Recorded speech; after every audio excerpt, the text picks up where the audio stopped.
आप सभी का स्वागत है the target with Dimpy ma'am channel पर। हमने किया था साउंड टॉपिक पूरा हो चुका है, कंप्लीट हो चुका है। सारी थ्योरी हम उसकी कर चुके हैं। उस पे बचे हुए हैं न्यूमेरिकल्स।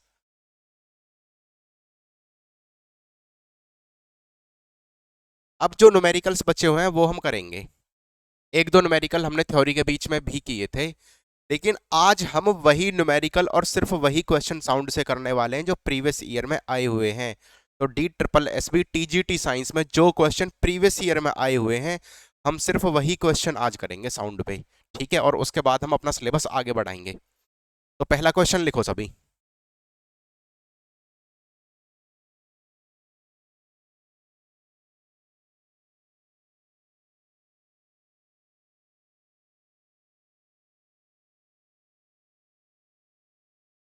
पहले क्वेश्चन में क्या बोला गया है? एक आदमी है, दो पैरेलल समांतर क्लिफ्स मतलब दो समांतर चट्टानों के बीच में खड़ा हुआ है और ताली बजाता है। जब वो वहां पे क्लैपिंग करता है, ताली बजाता है, तो इको की जो साउंड है एक चट्टान से 2 सेकंड में टकरा के वापस आती है, दूसरी चट्टान से टकरा के 3 सेकंड में वापस आती है। और जो यहाँ पे आवाज की गति दी हुई है, आवाज में वो 340 मीटर पर सेकंड है। तो हमें दोनों चट्टानों के बीच की डिस्टेंस निकालनी है। क्या बोला हुआ है? देखो स्टेटमेंट बहुत बड़ी है, बस मैं लिख देता हूं, छोटा सा बना देता हूं। एक चट्टान, ये क्लिफ C1, एक ये है C2। ये दोनों समांतर है, पैरेलल है। इन दोनों के बीच में यहाँ पे कोई मैन खड़ा है। ठीक है जी, ये कोई आदमी खड़ा है। जब ये क्लैपिंग करता है तो मान के चलो इस वाली चट्टान से जब इसकी आवाज टकरा के आती है तो 2 सेकंड लेती है, इस वाली से टकरा के आती है तो 3 सेकंड लेती है। हमसे पूछा गया है इन दोनों चट्टानों के बीच की डिस्टेंस क्या है, हमें डी निकालना है। आया हुआ क्वेश्चन है, प्रीवियस ईयर क्वेश्चन है ये। इस टॉपिक को हम अच्छे से कवर कर चुके हैं, देखो हम सभी को पता है। करें सॉल्यूशन इसका? ठीक है, इस क्वेश्चन का सॉल्यूशन करते हैं। क्वेश्चन अच्छे से समझ लेना, सवाल अच्छे से समझ लेना। क्या है? दो समांतर चट्टाने हैं, उनके बीच एक व्यक्ति खड़ा हुआ है। जब वो क्लैपिंग करता है तो एक चट्टान से जो इको टकरा के वापस आती है वो 2 सेकंड में आती है, दूसरी वाली से 3 सेकंड में आती है। ये सेकंड लिखा हुआ है यहाँ पे। और जो आवाज की गति है, हवा में जो साउंड की गति दी हुई है, जिसको हम V से डिनोट करेंगे, वो दी हुई है 340 मीटर प्रति सेकंड।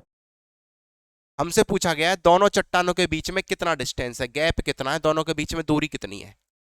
ठीक है जी, यहां तक कोई डाउट? ये आदमी यहां पे खड़ा है, मान लेते हैं एग्जैक्ट लोकेशन ये है।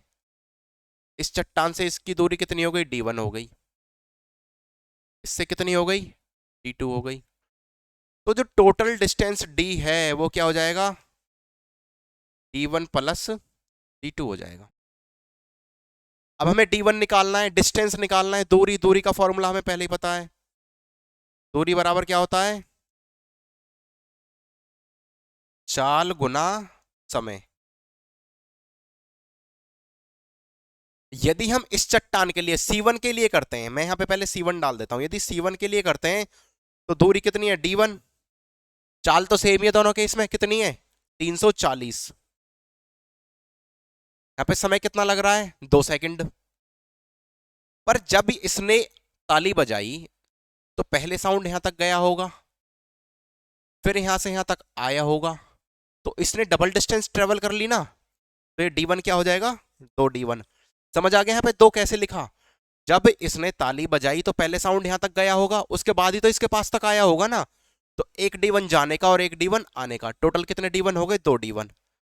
2 से 2 कट गया, D1 आ गया 340 मीटर। अब C2 के लिए कैलकुलेट कर लेते हैं। वही फॉर्मूला, दूरी बराबर चाल गुना समय। जब इसने यहां पे ताली बजाई तो आवाज यहां तक गई होगी पहले, उसके बाद इस पॉइंट से इस पॉइंट तक आई होगी। जब गई तो जाने का D2, एक बार आई तो आने का एक और D2। तो टोटल दूरी कितनी हो गई? 2D2 बराबर चाल गुना समय। चाल तो हमें पता ही है 340 है, और समय कितना ले रहा है? 3 सेकंड ले रहा है। 2 से कट गया 5 बार, तो D2 कितना आ गया? 5 तिया 15, 15 चौका 60, 6 15 ती 45 और 6 51, 510 मीटर आ गया। अब हमसे टोटल डिस्टेंस पूछा है D1 प्लस D2, तो क्या हो जाएगा? D बराबर D1 340, D2 510, कितना हो गया? 5 3 8, 850 मीटर हो गया। यहां तक किसी को डाउट हो तो बता दो। सेम ही कॉन्सेप्ट पे क्वेश्चन आए हुए हैं, इससे अलग कोई कॉन्सेप्ट इन्होंने साउंड में न्यूमेरिकल के लिए यूज नहीं किया है। पिछले 4 साल से हर बार एक न्यूमेरिकल आ रहा है, इसी कॉन्सेप्ट पे आ रहा है। देख लो, 1 नंबर 2 नंबर, 1 नंबर तुम्हारा पक्का, बिल्कुल भी टाइम नहीं लगेगा। सेम ही फॉर्मूला यूज होना है, दूरी बराबर चाल गुना समय। ठीक है जी, लिखो अगला न्यूमेरिकल।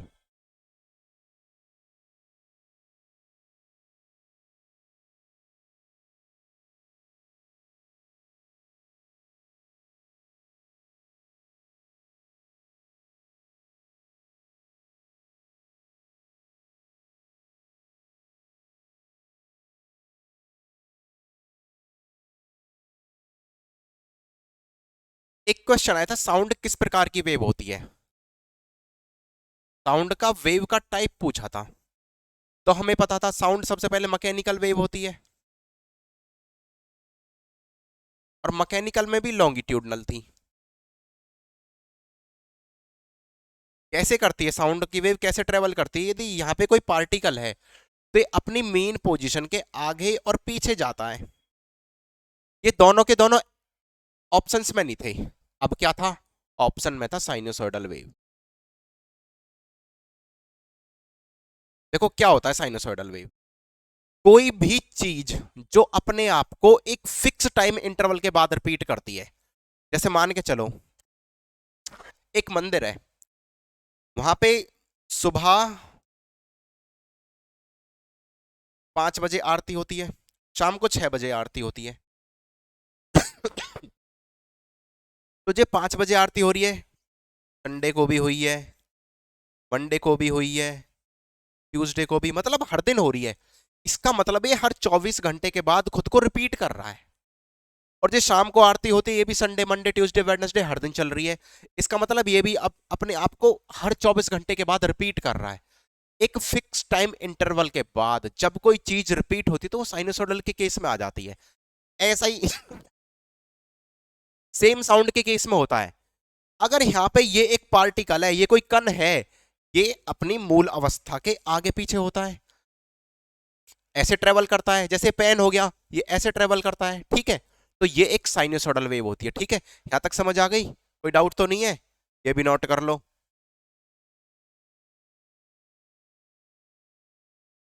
अगला न्यूमेरिकल करेंगे, लिखो।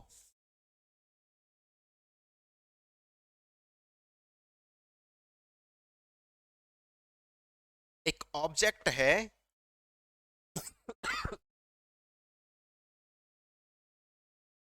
क्या बोला गया है? सी लेवल से एक ऑब्जेक्ट 10.64 किलोमीटर नीचे है। एक रिसर्चर टीम जाती है, सोनार सिग्नल से उसकी डेप्थ कंफर्म करती है। तो ये पूछ रहे हैं कि कितने टाइम बाद इनको इको मिल सकता है यदि पानी में साउंड की जो आवाज की गति है वो 1520 मीटर पर सेकंड है। देखो क्वेश्चन में लिखवा देता हूं, क्या कह रहा है ये सागर है, ये सी है, समुद्र है। यहाँ पे एक शिप है, एक शिप है। तो यहाँ पे नीचे इन्होंने कुछ डिटेक्ट किया है, कुछ पार्टिकल नीचे पड़ा हुआ है, जिसकी डेप्थ इन्होंने बोली है। ये कितनी नीचे है? यहाँ पे सोनार से कोई सिग्नल भेजा गया, और जो ये डेप्थ है यहां से यहां तक की, ये है 10.64 किलोमीटर। और जब ये साउंड भेजा गया है तो जो साउंड की जो यहाँ पे आवाज की गति है पानी में, वो इन्होंने हमें दी हुई है 1520 मीटर प्रति सेकंड।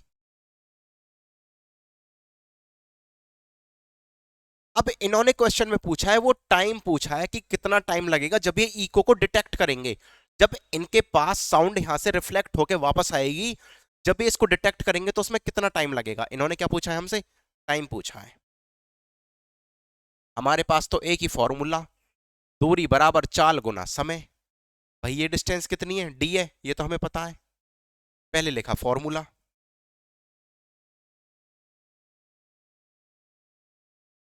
दूरी बराबर चाल गुना समय। अब ये सोनार सिग्नल यहाँ पे था, शिप सोनार को लेके यहाँ पे था। इन्होंने जब सिग्नल भेजा यहाँ पे गया, तो डी डी जो दूरी है वो यहाँ पे जाने में तय कर ली। और जब ये रिफ्लेक्ट होके यहाँ पे वापस आया, तो डी दूरी इन्होंने फिर से तय कर ली। तो टोटल जो दूरी इन्होंने तय कर ली वो कर ली 2D। तो 2 हो गया। और दूरी कितनी दी थी हमें? 10.4 किलोमीटर। ध्यान दो, ये किलोमीटर है और यहाँ पे मीटर पर सेकंड है, तो हमें इसको भी मीटर में बदलना पड़ेगा। 1 किलोमीटर में कितने मीटर होते हैं? 1000 मीटर। और ये पॉइंट यहां से हटाया तो इसके नीचे 100 आएगा, रख दिया यहाँ पे। तो टोटल कितना आ गया? 10,640 मीटर। तो दूरी कितनी है? 10,640 मीटर। चाल हमें दी हुई है कितनी? 1520। समय पूछा है, टी मान लेते हैं जी, निकाल लेंगे। 0 से कट गया 0, 2 सत्ते 14, 2 छिक्के 12, 19 पंजे 95 और 19 चौका 73, 19 पंजे 95, 11, 19 छिक्के 14, 4 एकम 4 से कितना? 14 चौका 56। तो टाइम कितना आ गया? 14 सेकेंड। कोई डाउट तो नहीं है यहां तक? आ गया समझ?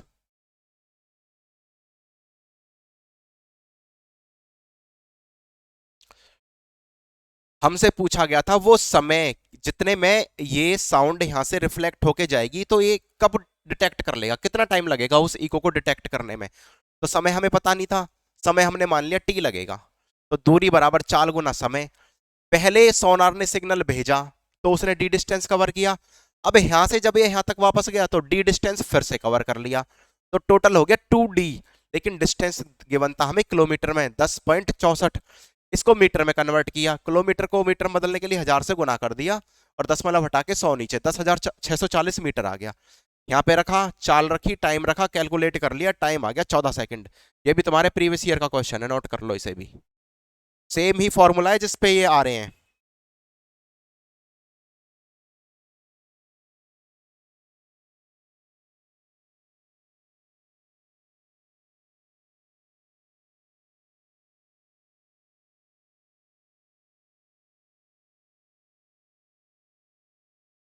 नेक्स्ट क्वेश्चन ये भी प्रीवियस ईयर का ही है, देखो।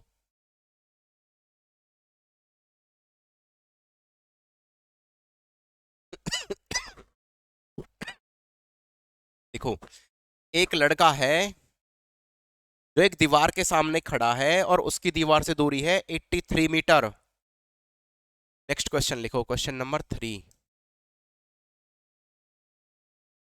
यहाँ पे एक लड़का है जी, कोई ये खड़ा है और यहाँ पे एक दीवार है। गिवन है इसकी दीवार से दूरी कितनी है? 83 मीटर। ठीक है। और क्या गिवन है? और गिवन है जब ये यहाँ पे ये भी ताली बजाता है तो एक साउंड की स्पीड होती है। जो साउंड की स्पीड यहाँ पे हमें एयर में दी है वो गिवन है 332 मीटर पर सेकंड। कितनी गिवन है? 332 मीटर पर सेकंड। तो पूछा गया है इको कितने टाइम के बाद सुनेगा? टी पूछा गया है। क्या बोला गया है? एक लड़का एक दीवार से 83 मीटर दूर खड़ा हुआ है, जब वो यहाँ पे ताली बजाता है तो उसकी आवाज या इको जो यहां से रिफ्लेक्ट होके इसको वापस सुनाई देगा, कितने समय में सुनाई देगा? जबकि जबकि आवाज की चाल हवा में कितनी दी हुई है? 332 मीटर पर सेकंड। करें, हमारे पास तो सेम ही फॉर्मूला। कौन सा फॉर्मूला है? दूरी बराबर चाल गुना समय। मान लेते हैं ये दूरी डी थी। जब इसने ताली बजाई तो पहले यहां तक गई आवाज, डी दूरी तय की, फिर इस दीवार से रिफ्लेक्ट होके फिर आई, अब दोबारा डी कर ली, तो टोटल कितनी दूरी तय कर ली? 2D। चाल कितनी है? 332। टाइम मुझे पूछा है, डी की वैल्यू रख दो यहाँ पे 83। 332 कैलकुलेट कर लोगे? देखो, 4 3 4 बार कट गया पूरा, ये 2 बार कट गया, तो टी क्या हो गया? 1/2। मतलब 0.5 सेकंड। आ गया समझ? ऐसा क्वेश्चन ही नहीं गिवन होगा जो यहाँ पे कटता ना हो। अपने आप देख लो, 4 से जा रहा था, 4 तिया 12, यहाँ पे लास्ट में 2 था। अब 3 में जहां से लास्ट में 2 आता है वही इसका मल्टीपल होता। यदि ये नहीं होता तो फिर आगे 14 होता। ठीक है, आ गया समझ? कोई डाउट तो नहीं है? सेम ही फॉर्मूला चल रहा है और ये तीसरा सेट का क्वेश्चन बताया है जो प्रीवियस ईयर क्वेश्चन में आया हुआ है।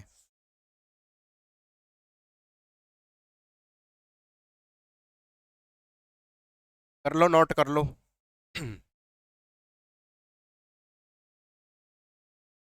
आगे क्वेश्चन लिखो।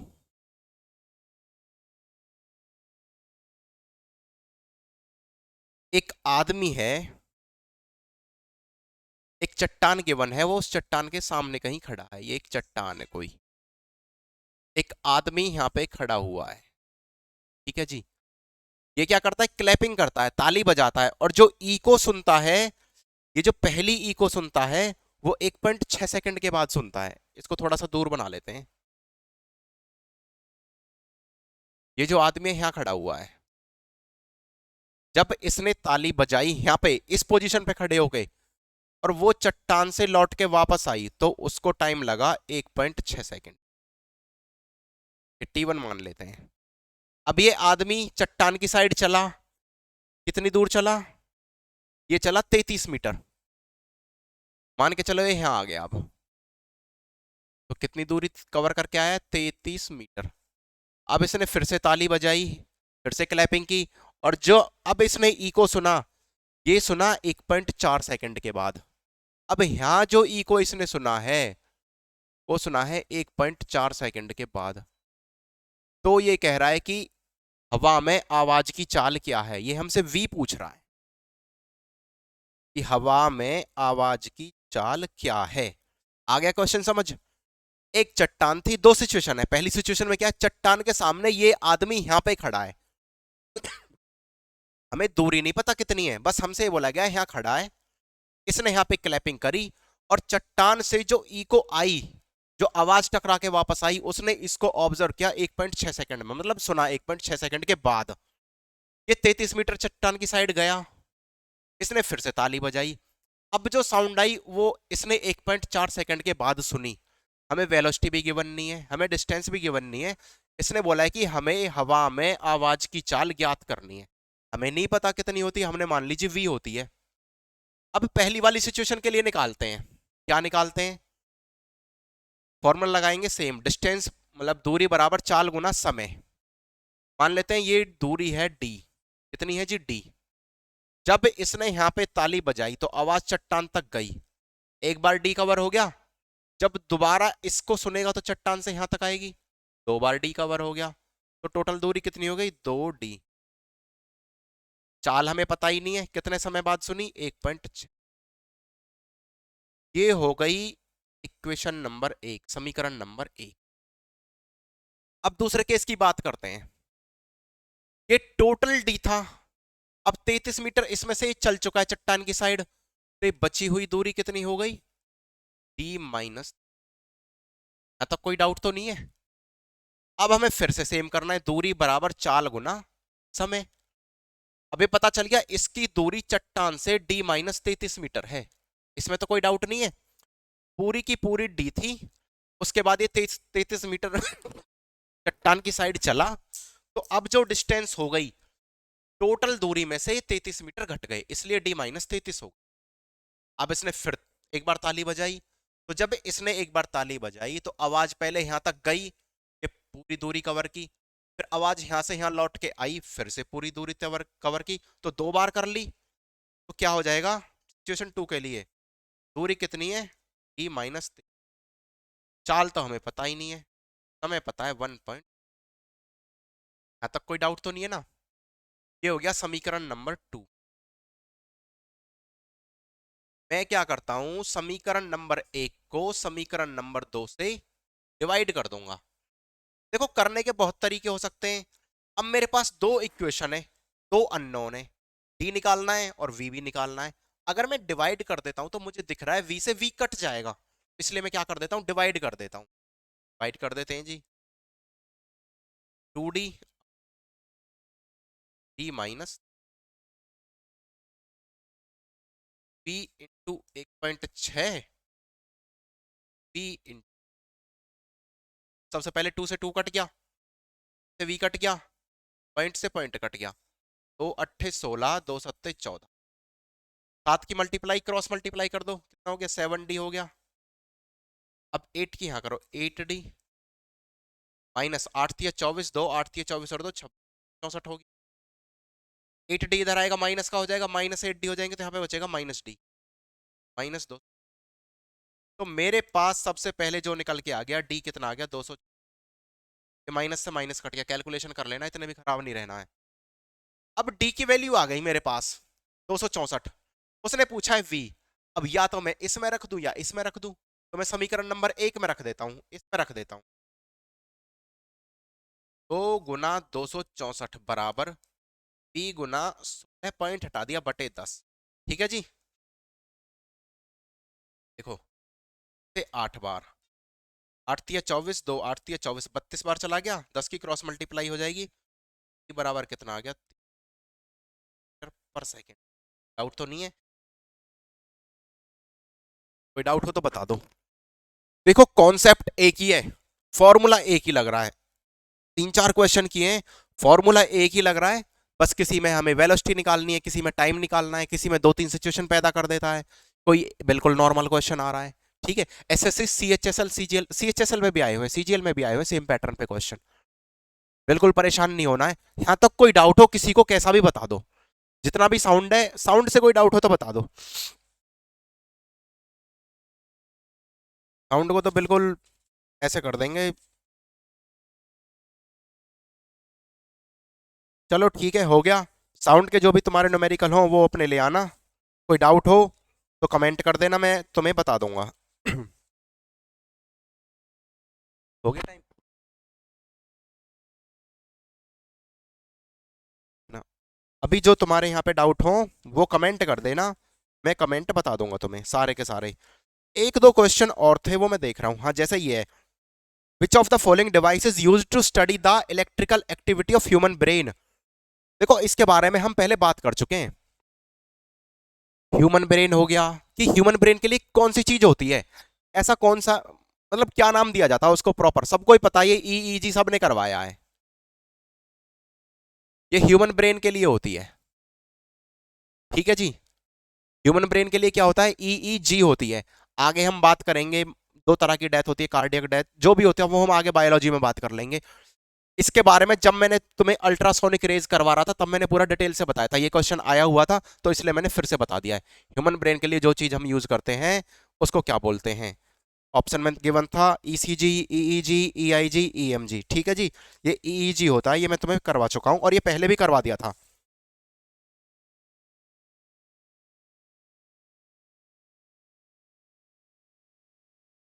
अब करेंगे हम अगला टॉपिक। साउंड हमारा हो चुका है, मैं लास्ट टॉपिक में लास्ट लेक्चर में अल्फा रेज गामा रेज करवा रहा था, लेकिन वो साउंड में उस लेवल पे है नहीं तो इसलिए नहीं करवाई है वो। अब हम आज आगे का टॉपिक करेंगे। साउंड में किसी को भी कोई भी डाउट हो तो वो मुझे भेज सकता है, लिख के कमेंट कर सकता है, मैं उसका पूरा क्लियर करूंगा।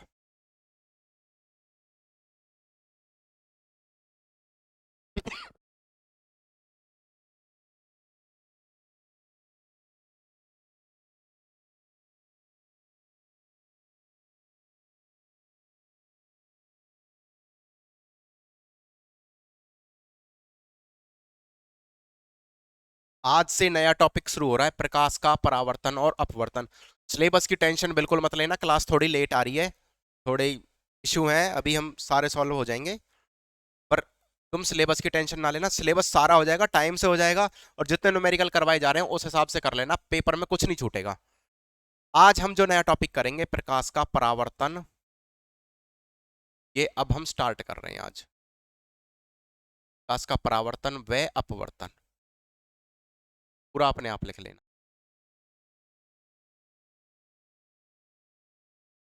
रिफ्लेक्शन और रिफ्रैक्शन ऑफ लाइट, आज से टॉपिक स्टार्ट हो रहा है, बहुत जबरदस्त टॉपिक है। कोई सा भी प्रीवियस ईयर पेपर उठा लेना, 3 3 क्वेश्चन, 4 4 क्वेश्चन, 2 से रेंज रही है, 2 से 4 के बीच के क्वेश्चंस की, साउंड से एक आ रहा था, इस टॉपिक से 2 से 4 के बीच क्वेश्चन आ ही आ रहे हैं हर प्रीवियस ईयर में, तो चेक कर लेना। कॉन्सेप्ट एक ही लगेगा सब जगह, या तो लेंस फॉर्मूला या मिरर फॉर्मूला, उसके अलावा कोई कॉन्सेप्ट नहीं लग रहा है। न्यूमेरिकल आ रहे हैं ज्यादातर, और न्यूमेरिकल के अलावा रिफ्रैक्टिव इंडेक्स पे, स्नेल्स लॉ पे भी यहाँ पे क्वेश्चन आ रहे हैं, हम सारे के सारे यहाँ पे करेंगे। अब देखो, परावर्तन और अपवर्तन हम स्टार्ट कर रहे हैं फिलहाल। मैं तुम ये क्लास देख रहे हो, या मैं तुम्हें देखूं, तुम मेरे सामने बैठे होते, ये ऑफलाइन क्लास होती तो हम एक दूसरे को देखते।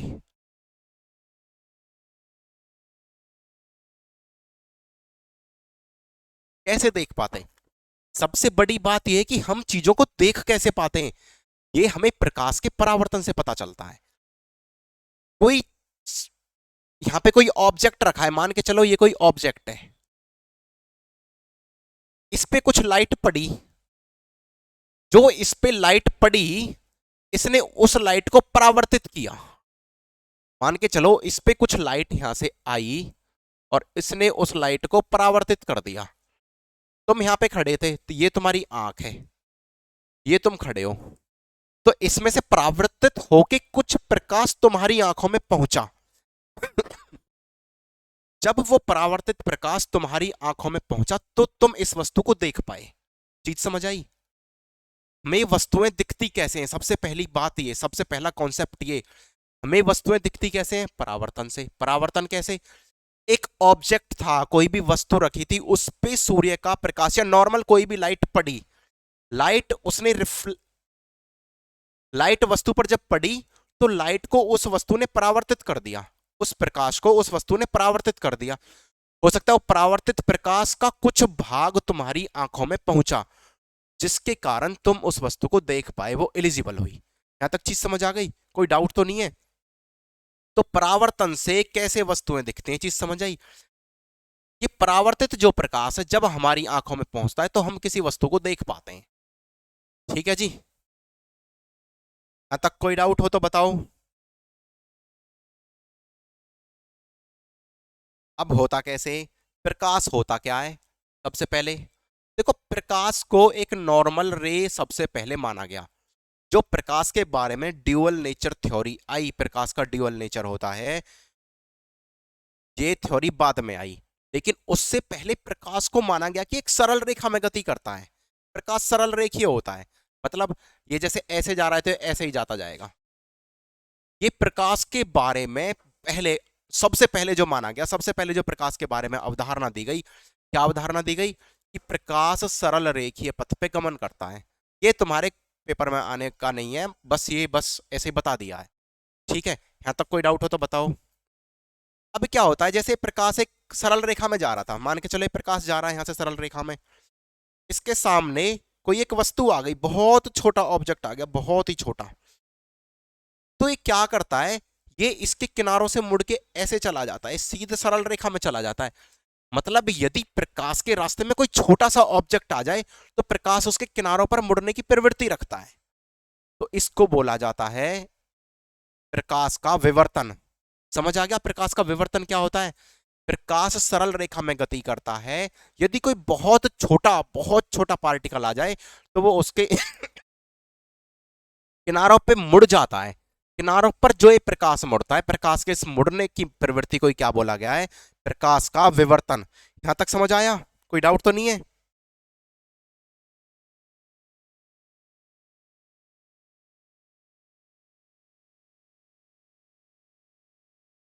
प्रकाश का जो विवर्तन था, जो प्रकाश सरल रेखीय पथ में गमन करता है, ये इसी चीज से पता लगा, प्रकाश के विवर्तन से। यहां तक कोई डाउट तो नहीं है? यहां तक सब ठीक है? अभी तक ये तुम्हारे पेपर में नहीं आएगा, लेकिन ये बेस बनाने के लिए जरूरी है। जो जो चीज पेपर में आती जाएगी उसके लिए हम करते जाएंगे, मनीष।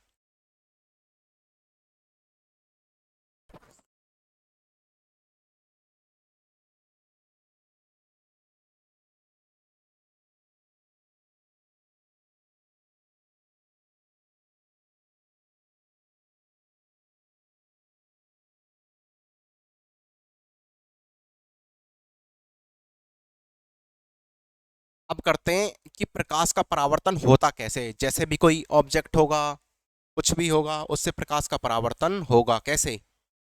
मान के चलो ये मेरे पास एक सरफेस है, यहां पर एक रे आई, सॉरी परावर्तन नहीं,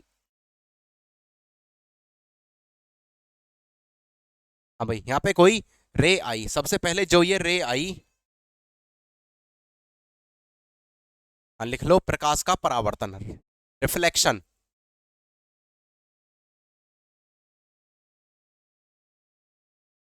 या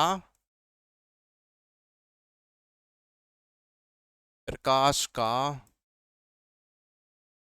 परावर्तन।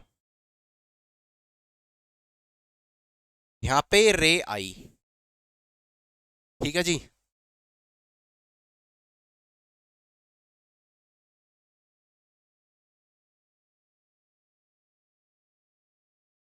ये इस पॉइंट पे आके यहां पे टकराई और इस पॉइंट से ही टकरा के ऐसे वापस चली गई। इस रे को बोला जाता है आपतित किरण, इंसिडेंट रे। इंसिडेंट रे क्या बोलते हैं, और इसको बोलते हैं परावर्तित किरण, reflected ray.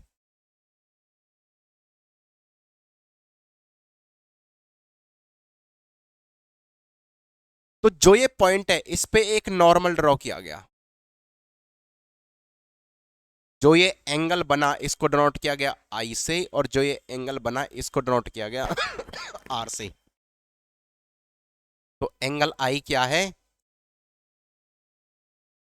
Angle of incident, और एंगल आर क्या है,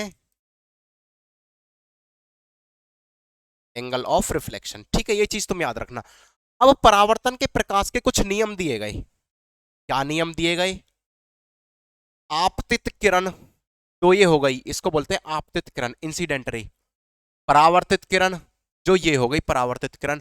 और अभिलंब, अभिलंब हमने जो है नॉर्मल ड्रॉ किया था, ये अभिलंब सदा हमेशा एक ही तल में स्थित होते हैं, एक ही प्लेन में स्थित होते हैं। देखो एक ही प्लेन में, यहां तक चीज समझ आ गई।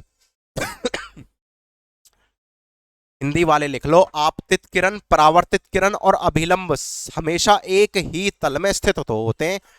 ये पहला लॉ है इसका, ठीक है क्या, incident ray, reflected ray and normal lie in same plane. ठीक है जी।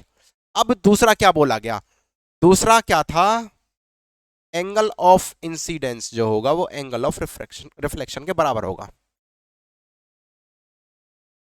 लिखो, दूसरा भी लिख लो, आपतन कोण परावर्तन कोण के बराबर होता है। ठीक है जी, यहां तक कोई डाउट। अब जो ये परावर्तन है, ये परावर्तन के दो नियम हमने पढ़ लिए। आपतन कोण परावर्तन कोण के बराबर होगा, आपतित किरण परावर्तित किरण और अभिलंब एक ही तल में स्थित होते हैं, ये दोनों हमने लॉ पढ़ लिए। अब ये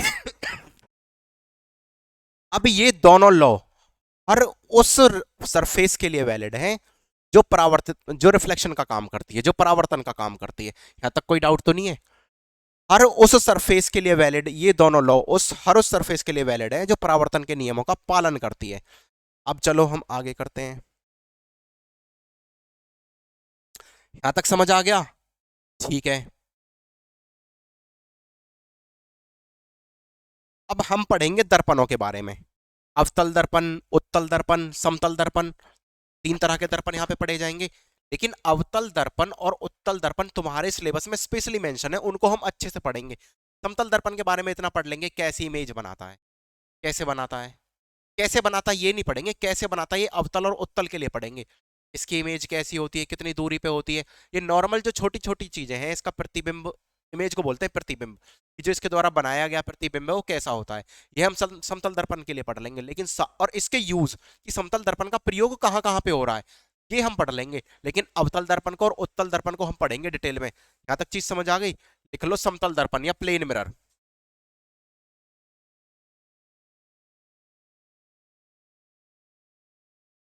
देखो समतल दर्पण, लिखो समतल दर्पण, बस एक दो लाइन लिख लो और इसकी जो यूज होते हैं वो अपने आप लिख लेना। समतल दर्पण, इसके द्वारा बनाया गया प्रतिबिंब कौन सा दर्पण है जी? समतल दर्पण। कौन सा मिरर होता है? Plane mirror. क्या होता है? समतल दर्पण के द्वारा बनाया गया प्रतिबिंब। प्रतिबिंब बोलते हैं ऑब्जेक्ट को। इसको ऑब्जेक्ट को हमेशा कैसा बनेगा इसका प्रतिबिंब? आभासी एवं सीधा। यहां तक कोई डाउट हो? जो समतल दर्पण प्रतिबिंब बनाएगा वो हमेशा कैसा बनेगा? आभासी एवं सीधा। दूसरा क्या है? जो ये प्रतिबिंब होगा ना, ये बिंब के साइज के बराबर ही होगा।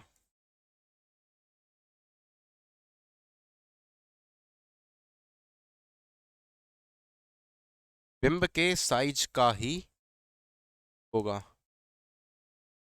देखो,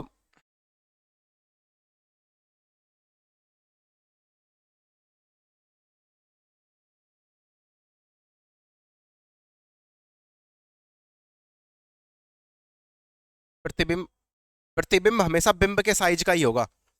कैसे? मान के चलो ये यहाँ पे बिंब रखा हुआ है, कुछ भी, ये कोई ऑब्जेक्ट रखा हुआ है भाई, प्रतिबिंब इमेज होती है।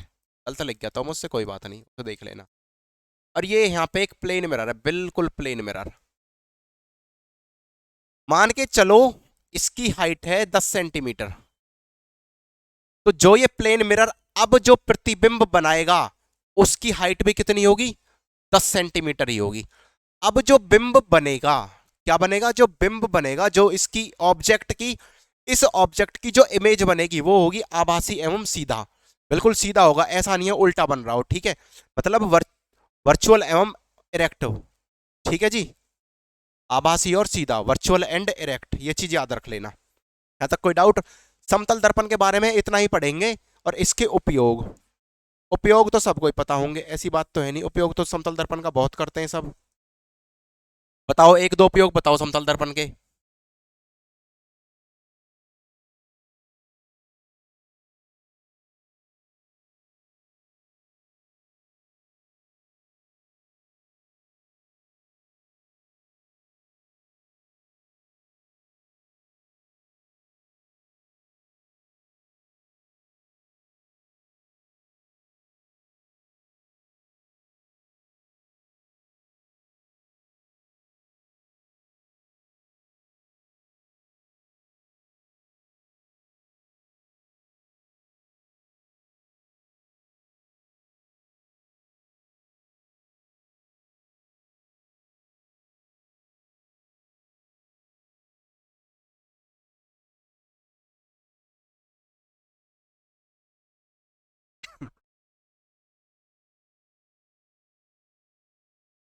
देखो इनका यूज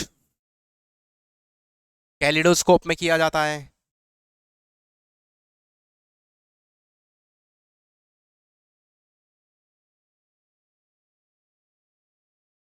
पेरिस्कोप में किया जाता है, कहीं कहीं इनका यूज सोलर कुकर्स में भी किया जा सोलर में भी किया जाता है, मतलब सोलर्स में भी इनका यूज कहीं कहीं किया जाता है। अब देखो,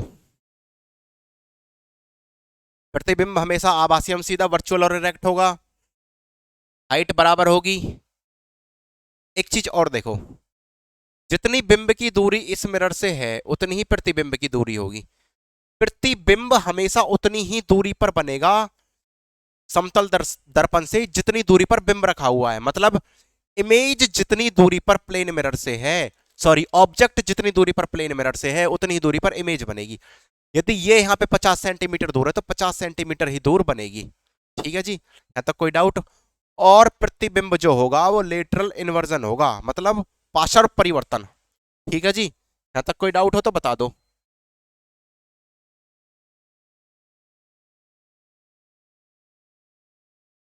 इसके बारे में इतना ही पढ़ना था। ये तीसरा पॉइंट भी लिख लो, या तो तुम फिर यहाँ पे लिख देता हूं। ये प्रतिबिंब भी है, प्रतिबिंब की दूरी दर्पण से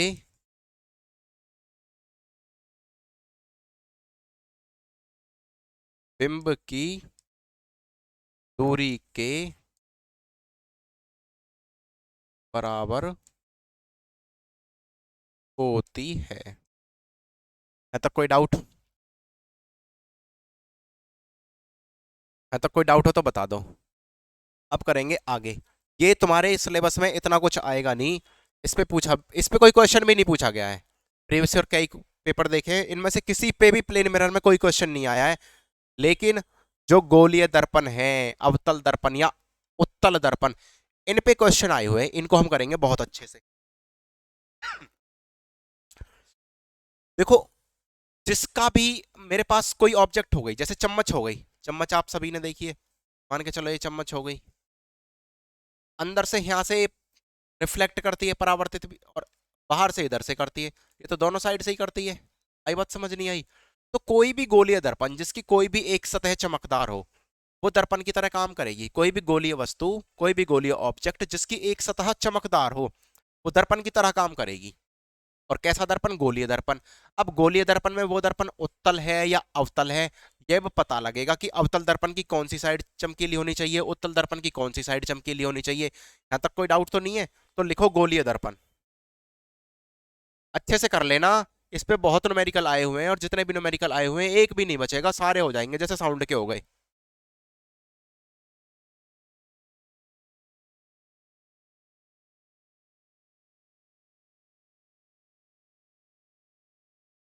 सबसे पहले करेंगे गोलीय दर्पणों में अवतल दर्पण।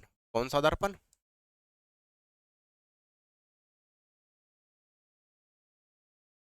अवतल दर्पण। देखो, अवतल दर्पण कौन सा दर्पण होता है? इसकी परावर्तक सतह अंदर की तरफ होती है, वो होता है अवतल दर्पण। कौन सा? जिसकी अंदर की सतह चमकदार हो। जो ये अंदर वाली सतह है, अगर ये चमकदार है तो ये कौन सा दर्पण हो गया? ये हो गया जी अवतल दर्पण। ठीक है। और यदि बाहर की सतह चमकदार हो जाए तो तुम्हें पता ही है कौन सा दर्पण होगा? उत्तल दर्पण। अवतल दर्पण, उत्तल दर्पण हम नेक्स्ट क्लास में करेंगे। आज के लिए इतना ही।